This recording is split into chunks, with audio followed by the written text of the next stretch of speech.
Really, 11 meters, huh? I never tried that to get into Europe. That'd be interesting. I haven't heard it happen in years, but I got up yesterday around noon, and that's the way it was, and it lasted till about 8 o'clock. And then I got up again today, and then the bounced back again. I don't have an antenna for 10 meters, or I'd have to switch it over to this radio and on, but 40's pretty open too, and there's all the Boy Scouts are all over the place out here. It's a pretty fun radio day. Yeah, Roger, I just got my antenna, my HF antenna back up yesterday. I've been off since like June, and I'm having a good time. Wanted to get on for the contest next weekend and all that kind of stuff. Plus, you know, I'd been away from HF for a while, so wanted to get back on here. Yeah, it'd be interesting. I might do 10 meters a little later and see what kind of contacts I can scare up there. There's that Germany contest going on all over the place. Oh, I didn't know that. Okay, well, I'm looking at the meter now. You're about S7 here, but you did tip over 10 over 9 on that last over. The band's really up and down, but it's quite workable. It's a lot quieter than it was yesterday. Roger that.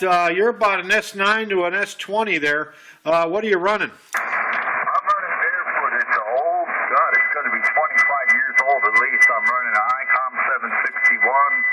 I had a little bit of work done to it, but it's been good to me all these years. I was out of it for years and then got back into it. I'm barefoot. I'm running about, I tip at about 100, 125, somewhere around there. And I'm talking on a piece of wire off a tower in the backyard.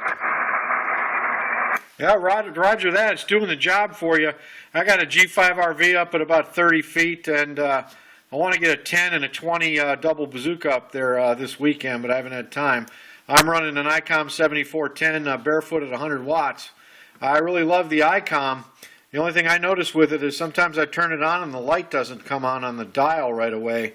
I don't know what the deal is with that. Other than that, it's a great radio. I think ICOM radio's been doing that for decades. I had an ICOM IC901 dual band UHF VHF radio, and I used to turn it on, and every day I had to slap that radio and all the lights would come on. Maybe it's just the thing they do. I don't know, but the antenna I'm on, actually what it is, it's a fan dipole for 40 and 75.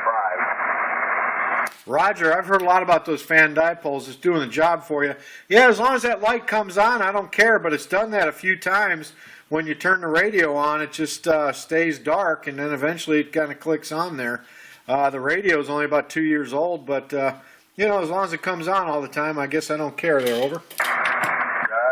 Roger. Yeah, it's funny you should mention dialects because the 761 is famous for not being able to see the S meter, and the 765 came out with a white background, and everybody bought the S meters for the 765s and put them in the 761s because on this radio they used a red needle on a black background. You can't see this thing at all, so I got a little lamp that sits in front of the radio with a couple of blue LEDs in it, and I can read it. But, I mean, even with glasses on, sitting 2 feet away, you cannot see the S meter on this radio, so I finally got that taken care of. Yeah, Roger that. You know how these newer ones are. It's just the regular kind of greenish display with the numbers on it, and it's real easy to read. It doesn't have the old style S meter, though. I kind of like those. It's got the bar graph thing going. Yeah, I love regular analog S meters. It's something just everything I've owned always had that in it, but all my stuff's getting old now. But I'll tell you one radio I heard over the weekend now that I heard it on a lot of bands. I don't know how old they are, but this ICOM 746, I think it's called, radio sounds good. I got to take a second look at one of them.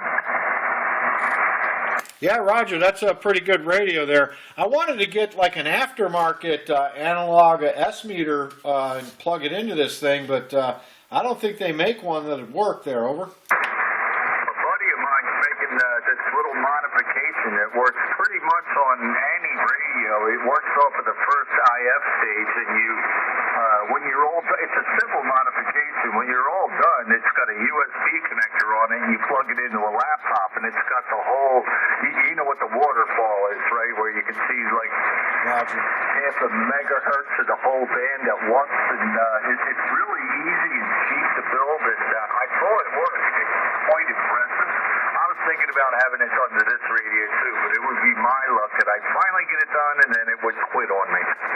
Yeah, Roger that. He could probably make some money with something like that. Yeah, I'm an ICOM guy. I do have a Kenwood HT, but I still like these ICOM radios. It's just my preference there.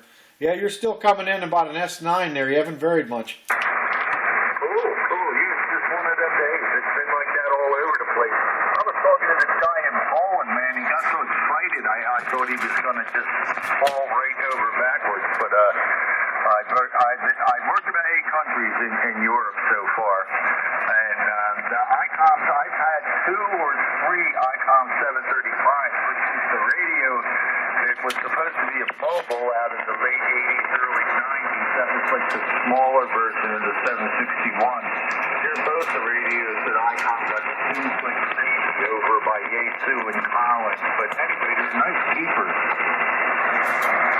Yeah, I just Googled that radio and looked it up there. That's pretty nice. Yeah, I've seen those for sale sometimes on QRZ there. It's got that, I love that analog S meter there, just like you said. It's pretty nice. Yeah, one of the things you have to do, well, these are selling pretty cheap now, but one of the things you have to do is there's a variable capacitor kit that goes in all the late 80s, early 90s ICOMs, and what they do is you take out all the plastic variable capacitors and put ceramic ones in them.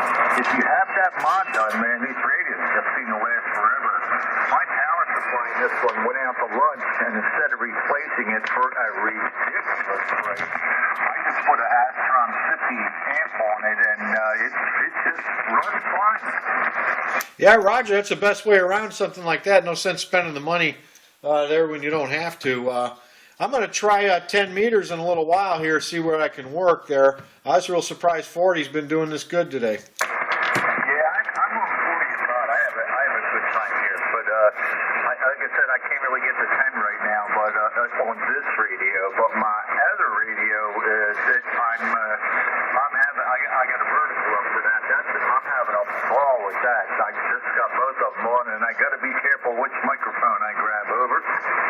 Yeah, Roger, you got to label them things. Yeah, I'm ready for this contest next weekend. I don't contest, but I like to get on and make a bunch of contacts, and that's my favorite weekend of the radio year, better than field day. Yeah, I don't do much contesting, but I do hand out some points. Like yesterday was the New York QSO party, I think it was, and I think the Illinois QSO party is coming up.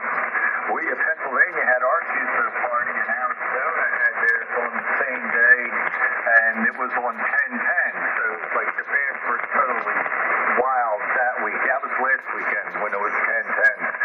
So I just hand out points if I get the chance.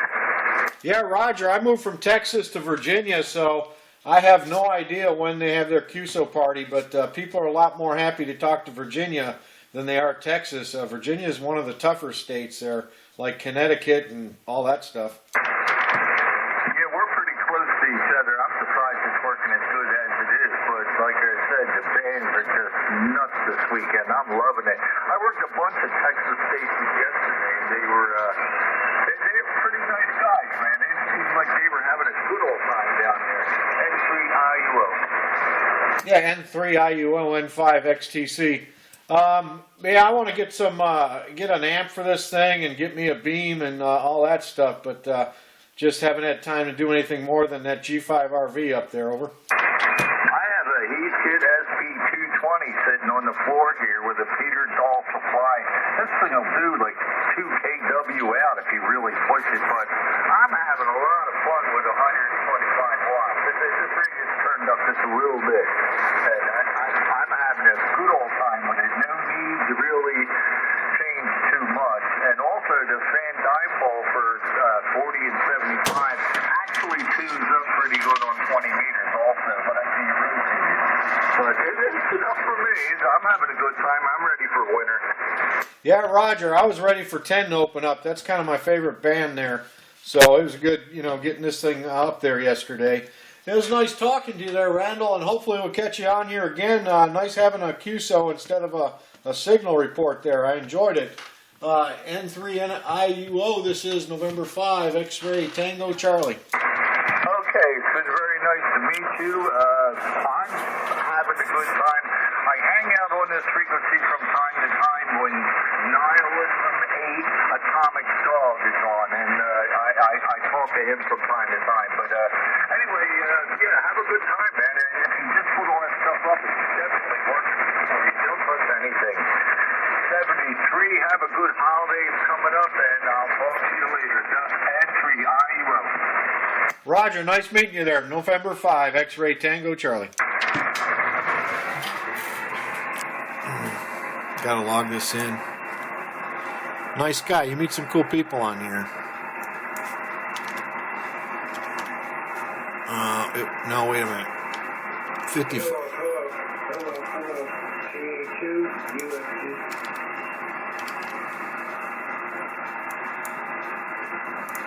Hello. K2 UFT. Station, what's K2 United Fox Papa. Thank you, Frank South Jersey. are you mobile?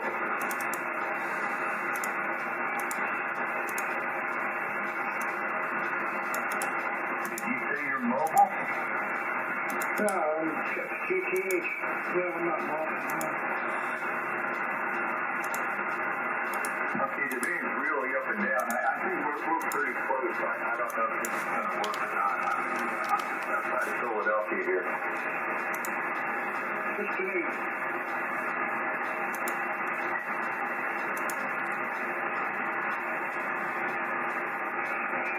What's the name there? Oh, I'm sorry. My name's Randy. Oh, okay, very good. Call K2 UFT. I'm south of Manahawkin. Oh, you're up in North Jersey. Okay, good. We're good. clear.